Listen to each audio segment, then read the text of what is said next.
عدالت کال کیا گیا تھا, عدالت نے مرزا ملعون کی ضمانت خارج کر دی ہے الحمدللہ. لیکن میں یہاں پہ ایک پولیس کو بھی پیغام دینا چاہتا ہوں.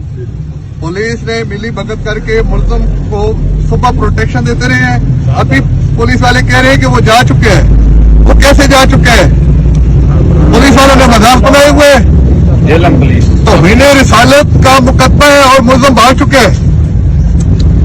پولیس کو میں وارننگ دے کے آیا ہوں, SHO اور DSP کو بتا کے آیا ہوں کہ اگر آپ نے 2 گھنٹوں کے اندر ملزم کو گرفتار نہ کیا, ملزم نے شدید قسم کی توہین رسالت کی ہے, توہین صحابہ کی ہے, اولیاء اللہ کی بھی حرمتی کی ہے, علماء کرام کی بھی حرمتی کی ہے, اور وہ تنتناتا پھر رہے آزادی سے. پولیس پروٹیکشن دیتی ہے لیکن گرفتار نہیں کرتی.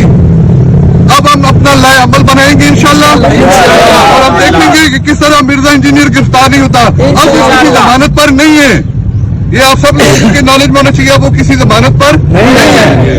اب اگر پولیس گرفتار نہیں کرتی تو پولیس کی بیلا فائڈنگ ہے, پولیس کی ملی بھگت ہے. بعض لوگوں کا یہ خیال ہے کہ انجینئر محمد علی مرزا کے خلاف یہ اور اس جیسے دوسرے مقدمات کی وجہ ان کا اسٹیبلشمنٹ اور فوج کے خلاف ان کی گفتگو ہے یا عمران خان کی حمایت ہے. لیکن ہم آپ کو یہاں پر یہ بھی بتاتے چلیں کہ ایسا ہرگز نہیں ہے. یہ سارا واقعہ اس وقت سے ہے جب ابھی انجینئر صاحب نے عمران خان کی کھل کر حمایت بھی شروع نہیں کی تھی. یہ FIR اس سے پہلے بھی ان کے اوپر درج ہو چکی ہیں, اور اس کی وجوہات سیاسی نہیں خالصتاً مذہبی ہیں.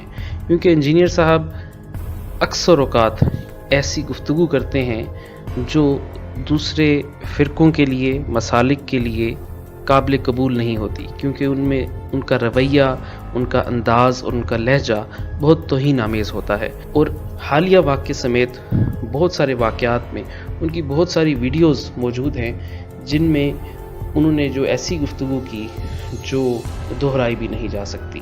خصوصاً صحابہ کرام رضوان اللہ تعالی علیہم اجمعین کے خلاف ان کی زبان دن بدن دراز ہوتی جا رہی ہے. ضرورت اس بات کی ہے کہ انجینئر محمد علی مرزا صاحب کا ایک فیئر ٹرائل کیا جائے, اس میں وہ تمام شواہد سامنے رکھے جائیں اور عدالت اس چیز کا فیصلہ کرے کہ جو الزامات انجینئر محمد علی مرزا صاحب پر آئے دن لگائے جاتے ہیں ان میں کتنی حقیقت ہے یا نہیں ہے.